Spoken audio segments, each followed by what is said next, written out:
Today I'm running through every single fixture in Euro 2024 and predicting who will get through the groups and who will get knocked out and get to the final in Berlin. Group A is very, very hard. Obviously, the host nation have so much pressure, but also that momentum of being at home with fans cheering you on. So the other three sides of Scotland, Hungary and Switzerland have got a lot of difficulty when they play Germany. So really, you're looking at Hungary, who play Switzerland in that first game of the group, and I think they'll absolutely demolish Switzerland. Hungary finished top of their group. They smashed England a few months back. They're playing this kind of dynamic three at the back. It can be very, very defensively rigid. And it allows Dominic Szoboszlai this free role to do whatever he wants. But don't count out the Swiss as well. The Swiss came third behind France and Portugal for chance creation in Euro 2024 qualifying. So this is a side that are robust. This is a side with experience in the likes of Akanji at the highest level. And obviously Switzerland are always there or thereabouts when it comes to qualifying. It's going to be tough, and I think all of them are going to be preying on Scotland. I think Scotland will be passed around the group and used for 3 points, basically, for free credit in the bank, because I think Scotland are really going to struggle. Yes, Steve Clarke. I really like Steve Clarke as a manager, what he's achieved in the game. He's a very, very experienced manager at the highest level. And as a Scotsman, there's not many out there that are as good as Steve Clarke as a manager. But they're going to struggle for goals. I know McTominay's been fantastic. I know Andy Robertson's been fantastic for Scotland. But you look at them and you think, Hungary haven't lost a game since 2022, and that was against Italy, who are obviously a top side on their day. I don't see how they beat Germany in the first, opening game. A lot of pressure in the opening game for Nagelsmann. Let's talk about Germany. Germany, I think, are more likely to win the tournament than England. Again, that momentum at home is absolutely huge. Kai Havertz has been electric. He's now scored more goals for country than Marco Reus. The likes of Joshua Kimmich, Leroy Sané, they've got so much experience. And the two centre-backs are going underrated. You're looking at Tell from Bayer Leverkusen. You're looking at Antonio Rudiger, who's just won another Champions League. That is a nasty backline, an aggressive backline. The kind of two centre-backs that you kind of want in a tournament, especially Rudiger.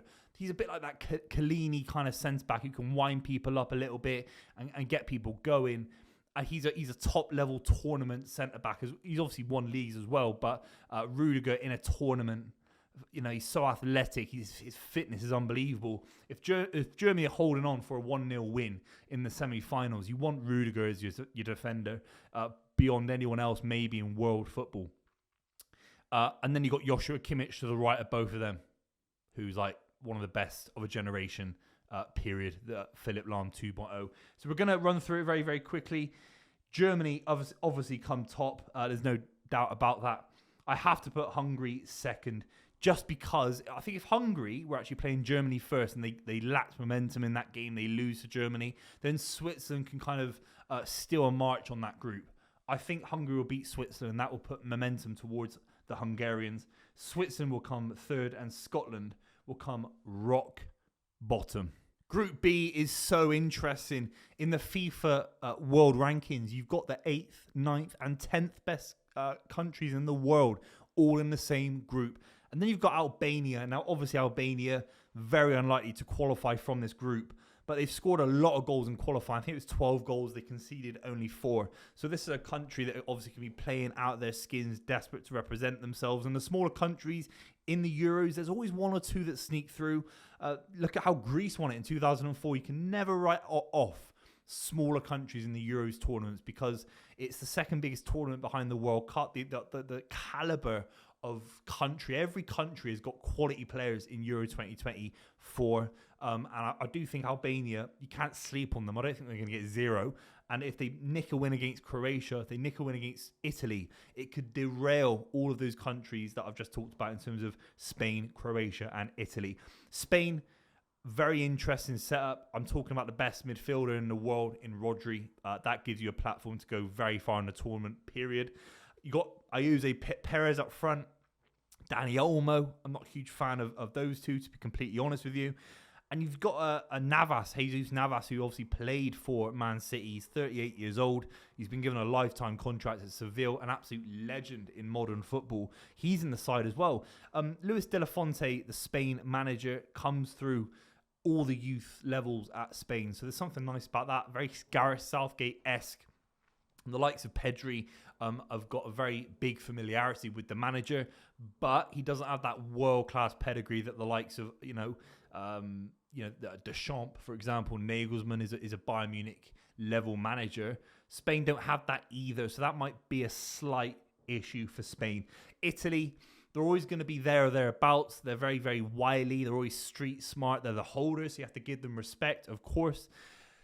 They have conceded so many goals in qualifying. You do wonder if they've got the quality to make it out this group.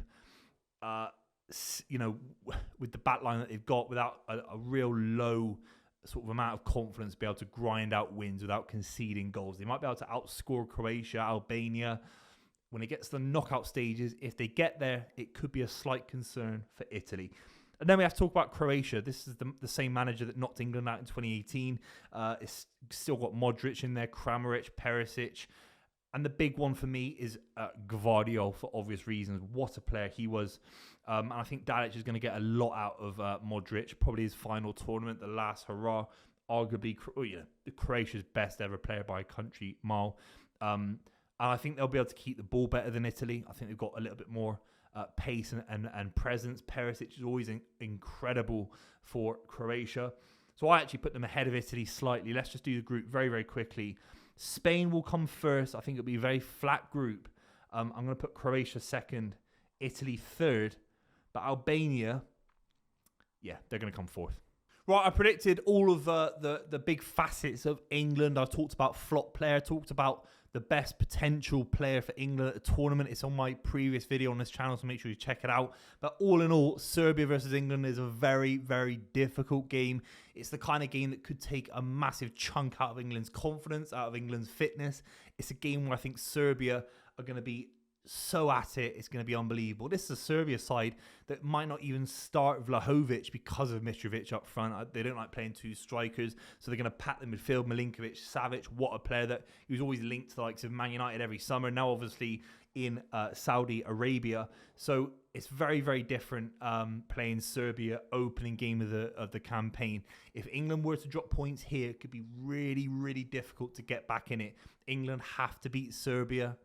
Obviously, England are favourites, but this Serbia side are really, really strong, and they've got a lot of quality. Milinkovic, Savic, that kind of box-to-box, kind of arriving into the area midfielder, that he could cause major, major issues for England, particularly if England haven't sorted out that midfield of who is that key starter alongside Rice, Bellingham, Foden, and Harry Kane, as well as Saka. Obviously, England are favourites. I've talked about England in a separate preview, so make sure you check that out. Denmark are a little bit underrated, in my opinion. They've still got that experience of the likes of Kasper Schmeichel, Christian Eriksen, Christensen, obviously a big centre-back from Barcelona and Chelsea. And they've got this kind of core of Norgard, Damsgaard. And the big one for me is Rasmus Højlund. They're obviously always a pick of players. You can never quite gauge how they're going to operate in the tournament. For example, I can say that Rodri, I think, is going to have a good tournament. Modric is going to have a good tournament. Harry Kane's going to score a few goals. There are a few unknown quantities in tournament football, every single tournament. I think Rasmus Højlund could end up with 4 or 5 goals and really surprise people with his power, with his pace. In tournament football, when another side's chasing, you can use Højlund's pace in behind people, stretch back lines, and hit sides on the counter-attack as well. So I think Højlund is a real, real big player for Denmark. He's got the caliber to score a lot of goals in this tournament, potentially, if Denmark get it right. England first. I'm going to go Denmark second. This might be a bit harsh on Serbia. I might be getting it completely wrong, but you have to back Denmark's experience. And then Slovenia. Yes, they got Jan Oblak. It's not enough, lads. Sorry. Group D is very, very difficult to gauge. You're looking at the Dutch. De Vrij. Daley Blint's in there. You got De Ligt. You got Nathan Ake. You've got Dumfries as a right wing back. Absolutely ridiculous. Nathan Ake. And you got Mickey van der Ven. And you got Virgil van Dijk. Like, I look at the Netherlands squad going into this video. It's like they're all defenders. They got the best defense in the tournament by country mile. I'm not 100% sure about their keeper from Brighton. I'm not a huge fan of him. I know he's very young, but apart from that, imagine if they had Van der Sar in this defense. Wow. You're looking at one of the best defense of the tournament period alongside France, to be honest with you, and Germany probably. And if the Dutch can build some sort of quality alongside Depay, alongside Wout Weghorst, who can be this kind of beam pole to kind of bounce things off of, and Xavi Simons as well, this Dutch side, who obviously won in 1988, have got experience of going far in tournaments. They're wily, different kind of brand of football to Italy, but they're very, very similar to Italy in the sense that they know how to progress through a tournament. They know how to do it. A little bit like Real Madrid know how to win the Champions League. The Dutch and the Italians, they know how to go far in these kind of tournaments. So the Dutch, for me, are really, really strong. Obviously, France, it goes out without saying, they're favourites for the tournament in my book, based on quality. I know Germany are right up there as well, but Germany's past tournament experience would be a little bit of a hindrance for me. France and Mbappe, that alone is enough. But you know, even players like Rabiot, these guys have won World Cups. These guys have got to Euros finals before. And Griezmann is another player that's obviously has so many good Euros tournaments for France. An exquisite player at international level. And Deschamps has done it over and over again. So they're another country that are going through a general election, a bit like us, when I think this tournament is going to be happening. So it's going to be crazy for the French, and they might win in Germany during some crazy times at home. But the French are so strong. They're miles favourites for this group. The Polish always look good with Lewandowski, of course. But you can't really see a world where Poland get out of this group. Let's be completely real. Because Austria are, I'm not going to say they're dark horses. There's only a couple of sides every tournament you can say are dark horses that no one's really looking at. They've got a good manager in Ralf Rangnick at that level. He's not a Man United manager, that's for sure. Sabitzer is a fantastic player. Arnautovic up front is always a bit of a maverick, dangerous. He's a little bit old now. He's sort of 35 years old, which I can't quite believe. He's been around the block, Marko Arnautovic, but he can definitely do a job at tournament football. So I think Austria will be getting out of the group ahead of Poland. Here's how I think it will finish. But do not be surprised if something blows up and it's the Dutch ahead of the French. But you have to do something like this to be completely real with you at home. Group E is all about Belgium. Tedesco is a decent club manager, had experience in the Russian league with Spartak Moscow and Schalke as well, took them to second in the league at that time in German football. So he's a good level manager. He's arguably got a bit more kind of European pedigree than Roberto Martinez. Now, I think the golden generation were hampered a bit like Sven for England with Roberto Martinez's limitations as a manager. And from what I've seen from Tedesco and what I've seen from their qualifying, 22 goals scored in qualifying, only 4 conceded. Could the golden generation, the pressure of that, allow Belgium to be a bit more free? There's only a couple in there that could be golden boys. One of them is Kevin De Bruyne. Another is Jan Vertonghen, who's 37 years old. You don't look at Jan Vertonghen as the golden boy now. There's no expectation of him to pull up trees. He'll do a job, of course, and represent his country.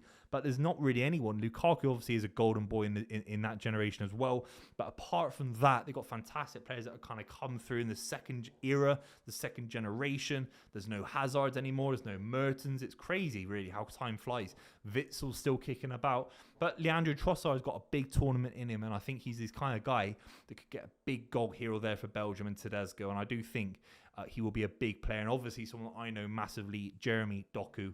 Very, very exciting young winger. This is the kind of tournament where he could absolutely explode. This is the kind of, look, when you're micromanaging, as Guardiola loves to do, micromanaging how you play in the league, getting absolute perfection out of every single minute of every single game, it becomes this kind of blanket that kind of puts pressure on you. At tournament international football, Jeremy Doku is going to destroy defenders. It's going to be embarrassing. It's going to be embarrassing, particularly against Romanians, particularly against the Slovaks, particularly against the Ukrainians. It's a very, very weak group. If Jeremy Doku is unleashing, it's all three of those guys. They are in a world of pain, I swear to God. But Romania, not a bad outfit in terms of Dragusin at the back. That's some decent experience. Slovakia, Skriniar, I think, is going with them. Obviously plays for PSG and played for Inter Milan at a very, very high level. And Ukraine have got the likes of Zinchenko, they've got Lumin, got Benfica's keeper, they've got some decent players, but when you're looking at 1 or 2 players per country outside of Belgium, they're all scrapping for second and third, and it'll be Belgium by a country mile. And the way they've qualified, they really are dark horses for this tournament. I've already said that, but I don't care. Oh, I've got to do this. Belgium, we're going to go... we'll go Slovakia. Yeah, we will go Slovakia, Ukraine, and then Romania are out. Sorry, lads. And finally, Group F. Obviously, Portugal are clear favourites. You've got Ronaldo, Leao, Bernardo Silva, Bruno Fernandes, Ruben Diaz. It goes on and on and on. And of course, Pepe, who's won the tournament in 2016 as well. They are clear favourites, but it's a country with a golden generation given the reins to Wigan Athletics' best ever manager, Roberto Martinez. And it's a big gamble. It really is a big gamble. I don't know how he got the job, to be honest. I think he's fallen upwards, lads. He's fallen upwards. Georgia, huge narrative for them. Their first Euros tournament. I think it's their first ever tournament. And Kvaratskhelia from Napoli, Kvaradonna, Napoli fans call him for obvious reasons, giving Napoli their first league title in 33 years. This is the kind of guy where Georgians are like, he is the David Beckham of Georgia. There is a Georgian fan that illegally smuggled himself all the way to Italy just to watch Kvaratskhelia play. If this guy connects with his role in the side, they got a decent keeper in Valencia's keeper. I'm not going to pronounce his name. Mama Dashvili. He's a very, very tall keeper, young, exciting keeper. So there's a little bit of quality in the back line. They'll be worried defensively, no question about it. But if Kvaratskhelia can, it's embarrassing at this point. If he can do something magical, he is the maverick for Georgia, no question about it. And don't sleep on Georgia. The Czech Republic, Kufal, Susek, they've got a decent spine there, of course, where they need Jan Koller. I always remember Jan Koller and Rosicky for the Czech Republic. They've always had quality players. So they'll be kicking about behind Portugal, but so will Turkey. I'm not calling them my dark horses. Everyone calls Turkey their dark horses for the tournament, and it won't be for me. Yes, Enes Ünal is a fantastic player. Yes, Gula is fantastic. And they got Montella, obviously Roma legend, as their manager with a lot of experience. Managed Sevilla, managed AC Milan. Fantastic experience for Turkey. I don't think they're going to go anywhere in the tournament. Let's be completely real. Portugal, Georgia. God, this is crazy. That's how I'm doing it. Right, into the knockouts. We're going to skim this very quickly. If you've made it this far, thank you very much for watching. Make sure you like the video and give me a subscribe. And obviously, I'll be doing tons of content around England winning the Euros. Spain versus Switzerland, no-brainer. But Switzerland could nick something here. Do not be surprised. Germany, Denmark, I think that's pretty obvious. Let's be completely real. Portugal, Serbia, that'll be very, very tight. But we're going Portugal. The Dutch versus Slovakia. I have to do the Dutch. I think they're going to go far in this tournament. Oh, this is getting juicy. Belgium, Italy. I think Belgium will beat Italy. I don't think they've got the manager in the sense of Mancini. And I think France will get past Georgia. But that'll be a decent little tie. And it's always the Euros that throw up random countries getting through. So do not be surprised. England, Austria. Obviously, England get through that group. And then Hungary, Croatia. I have to go with, my gut is Hungary. Oh, it's crazy. Right, Spain versus Germany. This will be very, very close. It'll be very, very tight. And you have to back Germany. I know it's so simplistic to say home advantage, but Spain's inability to score big goals up front with Perez. I mean, this guy's playing for Mike Ashley at Newcastle United so many years ago. How's he still playing for Spain or even playing for Spain, period? It has to be Germany all day long. The Dutch versus Portugal. Oh, I weirdly think, because Portugal always implode, don't they? They always implode. They usually beat England or implode. And I just think the Dutch are going to go through. I might be completely crazy. Belgium, France, a repeat of what happened in 2018. The Belgians were so close to getting to a final in Russia, but no cigar. Hungary, England, this could be really nasty. Obviously, Hungary absolutely decimated Gareth Southgate at Molineux a few months ago, but we have to do England. I think most people would do that. Germany versus the Dutch. Again, I think this will be very, very nasty, very, very close and low scoring, maybe even penalties, but I think I have to do the Germans. And I have to go with France until I see more from Gareth Southgate that he's capable of getting past Deschamps. Then at that point, I'll be a believer. But until then, I'm not. And finally, Germany versus France. This is 99% of football fans' kind of predictions, in my opinion. I think Georgia, Belgium, and Hungary, for me, doing well might be my little kind of personality traits in this prediction video. I have to go with Germany. It is such a straightforward tournament for them to win at home, in my opinion. It just makes so much sense, and the history is on their side. Thank you very much for watching. Make sure you like and subscribe to the channel. I'll be doing, obviously, tons of reaction content around England's first game against Serbia, and, of course, the opening night, Germany versus Scotland, and the Scots are going to get absolutely smashed. Leave your comments down below, and I'll see you very, very soon.